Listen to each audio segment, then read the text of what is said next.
We are going to review some problems for the final. The first problem we will look at is the following. It is an inequality. It says solve for x. 7 minus 3x is greater than or equal to 31. These are problems from a sample final. Doing these problems will be useful in being able to do the final.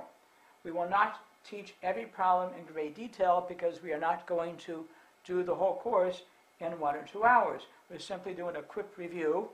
But if you are stuck in any one problem and this review is not sufficient for you, you should find similar problems in your book, reread the section in the book, and work through the very sample problems very carefully, and then you should be able to do them. So we're going to start with this problem. This is an inequality which we wish to solve. Solving an inequality is almost like solving an equality. There are 1 or 2 differences we plan to show in a few minutes. But first, let's just pretend it is an equality and solve it like it is an equality. If this were an equality, it would read as follows. 7 minus 3x is equal to 31.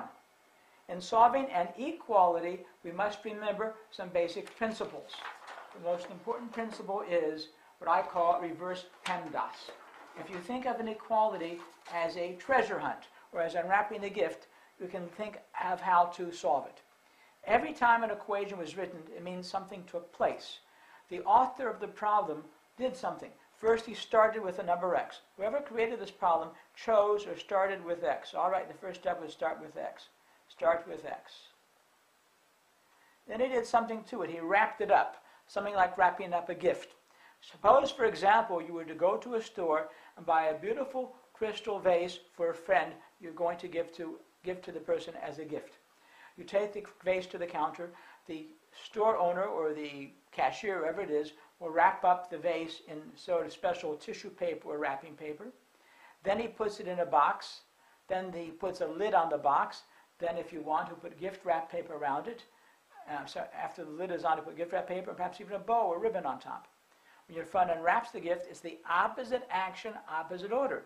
Then you start by undoing the tissue paper. They start by taking the ribbon or the bow off the top of the box. The opposite action, they put on in the store the ribbon on top. Your friend takes off the ribbon. Opposite action. Also opposite order. That was the last thing they did in the store and the first thing your friend will do. Similarly, the next thing your friend will do is the opposite. They put on gift wrap paper, your friend undoes the gift wrap paper. In the store they put a lid on the box, your friend takes off the lid. In the store they put it inside the box, your friend takes it out of the box. They wrapped it up in tissue paper, your friend unwraps it. So it's the opposite action, opposite order. Let's see what this equation says. It says you start with x. What's the next thing that was done with x? This is often confusing to people, so I want to stop a minute and explain what's the next thing.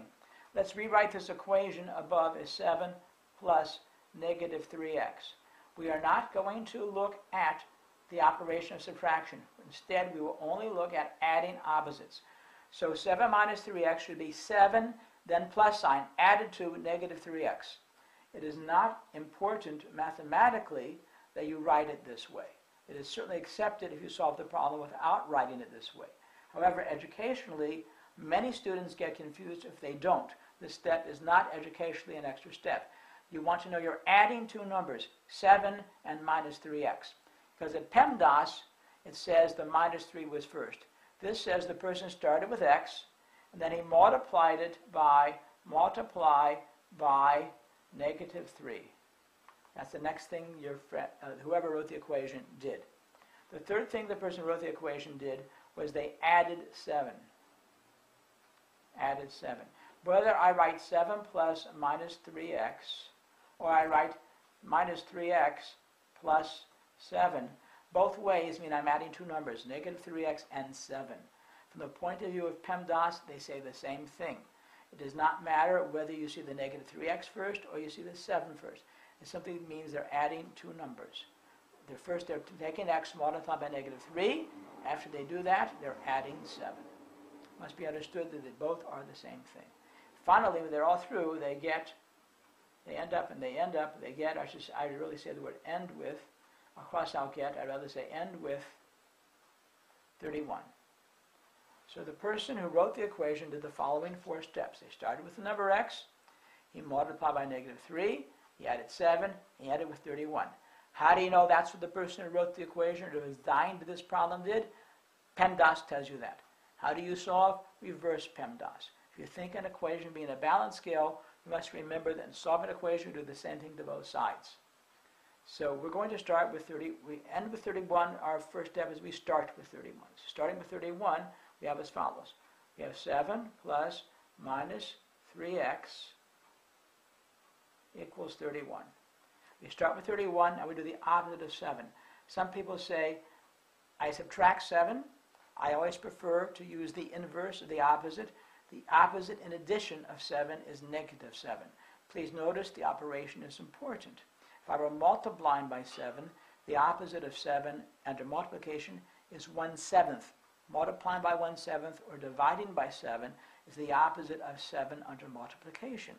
But we're working here with addition, 7 plus, so we want to use the opposite of 7 under addition. So we say the opposite or inverse is important to know what operation because there's different opposites. The opposite of 7 in addition is -7. The opposite of 7 in multiplication is 1/7. Do not get confused when I say opposite or inverse, which inverse I'm talking about. It's based upon the operation.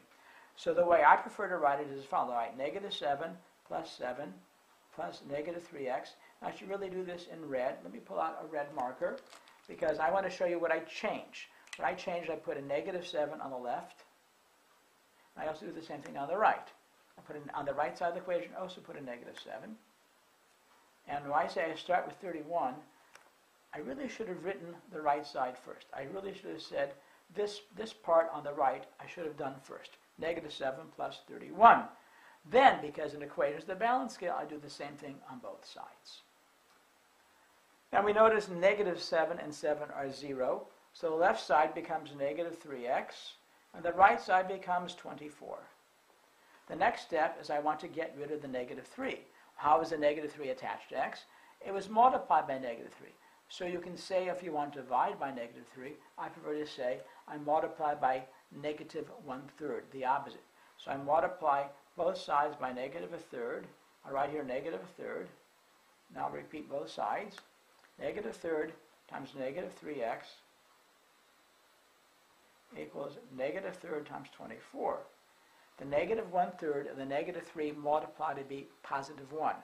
So the left side is 1 times x or plain x, and the right side is -8. This is how we solve this equation if it were an equation. In truth, though, it is an inequality. Let me stop before I go to the inequality and just review these steps again. Remember, we're working with inequality, but first we're showing you how to do it if it's an equation. We have not yet reached the stage of what we're going to do with the fact that it's an inequality, but we're going to keep that in the back of our mind as we solve the equation. So again, we started with 31, we added -7 to both sides, and we got -3x equals 24. Then we undid the -3 multiplication by dividing by -3, or equivalently multiplying by -1/3, and we got x equals -8.